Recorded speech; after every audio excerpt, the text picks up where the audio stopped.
back to my channel. This is your Hope Coach, Destiny Sprague with Sacred Care Services. So I wanted to give you a word from God today. I wanted to give you a word from God today about something that we should all be doing in this season. I believe this is a season of sowing and reaping. And we've got to be careful about the soil that we are sowing on.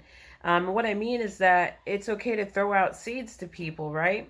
It's okay to throw out seed because that's what God tells us to do. But don't just throw your one seed onto one area when you don't see any fruitfulness coming from it. If you're not seeing anything grow from the soil you're sowing on, then chances are it's not good soil. So you should keep sowing other places, and that's why God tells us to throw out seed everywhere. Continue to throw out seed. Don't just throw it on one place. Take it everywhere that you go, into your relationships with God, yourself, and others. The places that you go, whether it's Walmart, whether it's the gas station, it doesn't matter. You have a gift of sowing something, whether it's time, whether it's a word, whether you're serving and using your hands, whatever the case may be, you should be sowing seed in everything that you do. And when you start to sow seed in all these different areas, you can see your fruit manifest in most of them areas. Not all of them areas are going to be fruitful because, like I said, some soil is just not it's just not any good. Okay. So if you see an area in your life where the soil is not, there's nothing manifesting from it, chances are, you give it time, but chances are that soil is bad soil. So you need to know what soil you need to stop sowing seed on, because if it's bad now, it will continue to be bad. So we're going to read out of Mathew 13 today. And it says, that same day, the Messiah went out of the house and sat by the lake.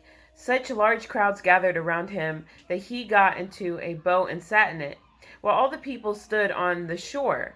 Then he told them many things in parables, saying, a farmer went out to sow his seed.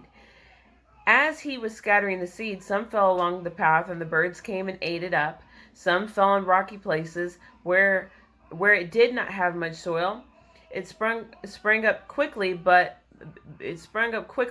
the soil was shallow.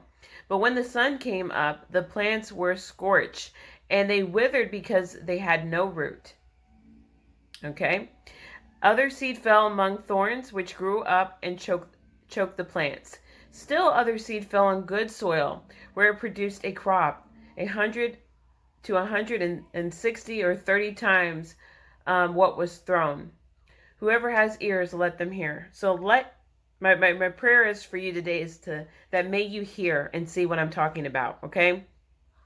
So, in relationships, what often happens is that, especially when you're dealing with a narcissist or a very toxic relationship, which is very normalized today, that there's a lot of toxicness happening in the world, especially in marriages and relationships, okay? And so if you're throwing your seed into that relationship and you see nothing growing, chances are it's bad soil. If you're going this place and that place and you're not seeing any fruit, chances are it's bad soil. Now, we do have to reflect within ourselves and see, is it something that's wrong with us that's keeping us from producing things in our lives, okay? So, you are a seed yourself, and you are a manifestation by the seed of God. And so you throw out seed into the world, different places. So we have to be persistent, okay? Persistent and consistent with throwing out seed into the world. We should be able to see things manifest in our life. If you're lacking an area, chances are you're not doing enough sowing in the right places. All right? So until next time, guys, remain putting your hope in God, and have a blessed day. Bye.